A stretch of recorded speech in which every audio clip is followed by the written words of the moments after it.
সেক্ষেত্রে ফার্স্ট লক্ষ্য করুন এনআইডি কার্ডের উপরে যে ছবিটা দেওয়া রয়েছে সেই ছবিটা কিন্তু চলে আসবে। পাশাপাশি এনআইডি কার্ড যার নামে এখান থেকে তার নামটি দেখতে পাবেন, এছাড়া তার পিতার নাম এমনকি মাতার নামটা এখান থেকে চলে আসবে। এনআইডি কার্ড কীভাবে অনলাইনে চেক করবেন চলুন আজকের এই ভিডিওর মাধ্যমে জেনে নেওয়া যাক।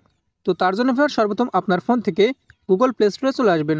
আসার পরে সার্চ বারে ক্লিক করে দিয়ে সার্চ বারে আপনারা লিখবেন এমটিবি। তো এটা আপনারা লিখে সার্চ করে দেবেন, তাহলে দেখতে পাবেন এমটিবি স্মার্ট ব্যাঙ্কিং অ্যাপটি পেয়ে যাবেন।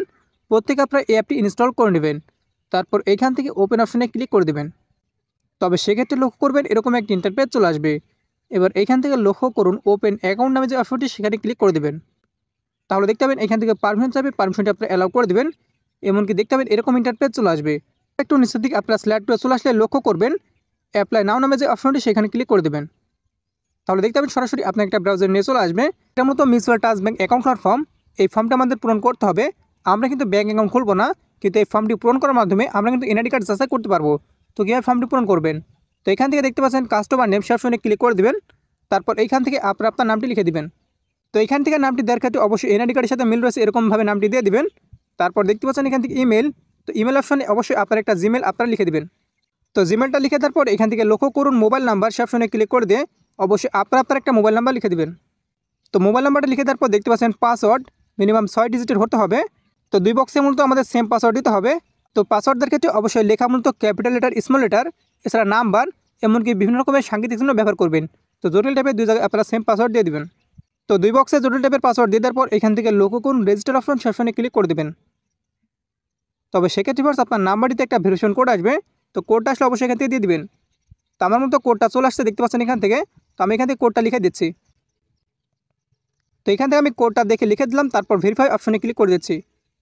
তবে সেক্ষেত্রে ভেরিফাই হয়ে গেল। তারপর ফার্স্ট এখান থেকে আপনারা টিক মার্ক করে দেবেন। তারপর দেখতে পাচ্ছেন সেভ অ্যান্ড নেক্সট সে অপশনে ক্লিক করে দেবেন। এবার ফার্স্ট এখান থেকে লক্ষ্য করুন ক্যামেরাটি ওপেন হয়ে যাবে, এমনকি ওপর দিকে লেখা রয়েছে কী করতে হবে, আমাদের মূলত একটা ভিডিও করতে হবে। তো অবশ্যই যার এনআইডি কার্ড তার একটি ভিডিও করতে হবে। ভিডিওটি করার সময় কী ফলো করতে হবে উপর দিকে লেখা রয়েছে। তারপর এখান থেকে আপনারা ওকে অপশনে ক্লিক করে দেবেন। তারপর ফার্স্ট এখান থেকে মূলত আপনাদের যে কাজটি করতে হবে স্টার্ট রেকর্ডিং অপশনে ক্লিক করে দিয়ে অবশ্যই যার এনআইডি কার্ড তার সামনে ক্যামেরাটি ধরে তাকে 3 বার চোখের পলক ফেলতে বলবেন। দেখতে পাচ্ছেন রেকর্ডিং সময় 4 সেকেন্ড, তো 4 সেকেন্ড মতো ভিডিও করতে হবে। তো আমি এখান থেকে ভিডিওটা করছি। তো ভিডিওটি করা হয়ে গেলে এবার মূলত ছবি তুলতে হবে। এর জন্য দেখতে পাচ্ছেন ক্যাপচার ইমেজ সে অপশনে ক্লিক করে দেবেন। তারপর অবশ্যই মূলত যার এনআইডি কার্ড তার ছবিটা তুলবেন। তো ছবিটা তোলার পর দেখতে পাচ্ছেন সেভ অ্যান্ড নেক্সট সে অপশনে ক্লিক করে দেবেন। তবে সেক্ষেত্রে ফার্স্ট এরকম একটা ইন্টারফেস চলে আসবে। একটু আগে যার এনআইডি কার্ড চেক করার জন্য আপনারা ভিডিও এমনকি ছবি তুললেন, তার অবশ্যই এনআইডি কার্ডের প্রথম এমনকি দ্বিতীয় পেজের আপনারা ছবিটা তুলে রাখবেন। সাবস্ক্রাইব করুন আমাদের চ্যানেলটি, পাশের বেল আইকনটির উপর ক্লিক করে অল সিলেক্ট করে দিন পরবর্তী ভিডিওর নোটিফিকেশন সবার আগে পাওয়ার জন্য। তারপর দেখতে পাচ্ছেন এনআইডি ফন্ট ভিউ, তো চুজ ফাইল অপশনে ক্লিক করে দিয়ে অবশ্যই এনআইডি কার্ডের প্রথম পেজের ছবিটা আপনারা আপলোড করে দেবেন। আমি এখান থেকে আপলোড করে দিই। তো আপলোড করে দেওয়ার পর একইভাবে এনআইডি ব্যাক পেজের ছবিটা আপনারা আপলোড করে দেবেন। আমি এখান থেকে চুজ ফাইল অপশনে ক্লিক করে দিয়ে একইভাবে এনআইডি কার্ডের পিছন পেজের ছবিটা আপলোড করে দিয়েছি। তো আপনারাও এখান থেকে আপলোড করে দেবেন। তো আপলোড করে দেওয়ার পর দেখতে পাচ্ছেন এখান থেকে আপলোড অপশন সে অপশনে ক্লিক করে দেবেন।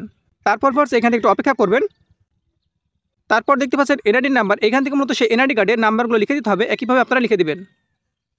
তো এনআইডি কার্ডের নাম্বারগুলো লিখে দেওয়ার পর দেখতে পাচ্ছেন ডেট অফ বার্থ, তো এনআইডি কার্ডের জন্ম তারিখ সিলেক্ট করতে হবে, একইভাবে আপনারা ক্লিক করে দেবেন। তারপর এইখান থেকে প্রথমত আপনারা সালটা সিলেক্ট করে দেবেন। আমি এখান থেকে সিলেক্ট করে দিই। তো সালটা সিলেক্ট করে দেওয়ার পর এখান থেকে আপনারা মাসটা সিলেক্ট করে দেবেন। তো মাসটা সিলেক্ট করে দেওয়ার পর এখান থেকে আপনারা তারিখটা সিলেক্ট করে দেবেন। তো তারিখটা সিলেক্ট করে দেওয়ার পর দেখতে পাচ্ছেন প্রসিড অপশন সে অপশনে ক্লিক করে দেবেন। তবে সেক্ষেত্রে ভিউয়ার্স লক্ষ্য করুন সেই এনআইডি কার্ডের উপরে যে ছবিটা দেওয়া রয়েছে সেই ছবিটা কিন্তু এখান থেকে চলে আসবে। তাছাড়া ভিউয়ার্স যদি আমি একটু নিচের দিকে চলে যাই, তবে সেক্ষেত্রে দেখতে পাচ্ছেন এখান থেকে আমার নামটি দেওয়া রয়েছে। যেহেতু আমার এনআইডি কার্ড আমি চেক করলাম, পাশাপাশি এখান থেকে পিতার নাম এমনকি মাতার নাম এমনকি অন্যান্য তথ্য চলে এসেছে। তো এইভাবে আপনারা খুব সহজে এনআইডি কার্ড অনলাইনে যাচাই করতে পারবেন।